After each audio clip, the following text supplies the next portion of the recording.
I'm at the Manufacturing UK event here at Mazak in Worcester, and I'm going to introduce Julia. Good morning, Julia. Good morning. And you're the Chief Executive of the GTMA? Yes, which stands for the Gauge and Toolmakers Association, representing engineering companies in the UK.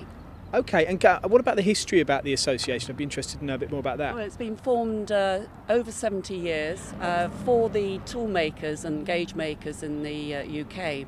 We've expanded that now into an engineering supply chain, which we now take into the OEMs and Tier 1 companies. Mainly this is in the aerospace, automotive, marine, energy, which covers, renewables, oil and gas, rail and marine. And we bring those buyers and suppliers together. And so what can we expect to see here today?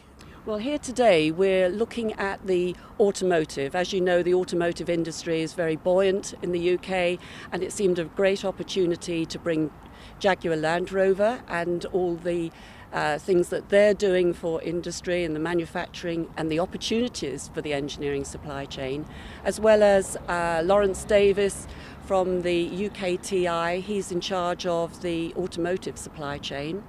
And we've got Gerant from Lotus Lightweight Structures. So it should be a very interesting day with the automotive industry and how it's high flying. We export a lot through the automotive industry, so bringing real money into the UK.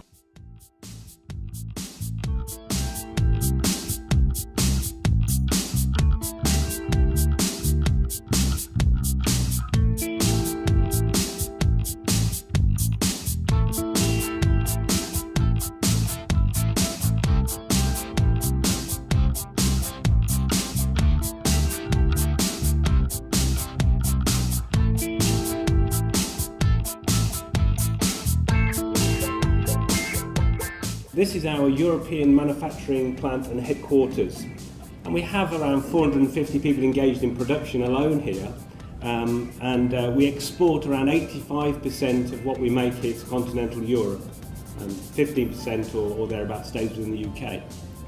And 50% of the Mazak machines that are sold in Europe are made here in Worcester, and in our last 25 years or more than that now, we've made more than 25,000 machines here.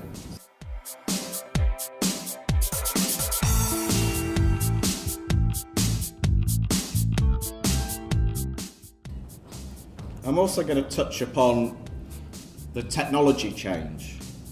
We also need to differentiate ourselves not just in the product but in the technology that's within the product. And I think JLR is quite well known for producing cars that are capable on-road and off-road, but we also need to move into an area where our production is clean. Environmental innovation is the new two words that have come into the company just this year at JLR, and we're looking at that very seriously.